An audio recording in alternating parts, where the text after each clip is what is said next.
Hello, আসসালামু আলাইকুম। শখের খামার ফরিদপুর ইউটিউব চ্যানেল থেকে ছোট্ট একটা শর্ট ভিডিও নিয়ে চলে আসলাম। তো আজকে হচ্ছে আমার ব্রয়লার বাচ্চার বয়স 17 দিন। তো 17 দিনের আপডেট আপনাদের সাথে শেয়ার করব। তো ভিডিওটি স্কিপ না করে শেষ পর্যন্ত দেখবেন। আর অবশ্যই শখের খামার ফরিদপুর ইউটিউব চ্যানেলটি সাবস্ক্রাইব করবেন, লাইক, কমেন্ট এবং শেয়ার করে অন্য ভাইদের দেখার সুযোগ করে দিবেন। তো ভিডিওটি শুরু করা যাক। তো 17তম দিন বয়সে ব্রয়লার বাচ্চাকে ফ্রেশ পানি দিয়ে দিলাম এবং বাচ্চাগুলোকে কিন্তু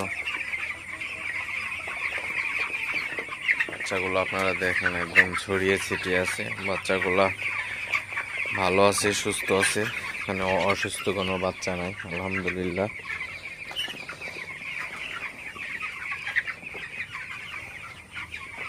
আসলে কিন্তু এখন প্রচুর পরিমাণে গরম পড়তেছে, তো আপনারা অবশ্যই খেয়াল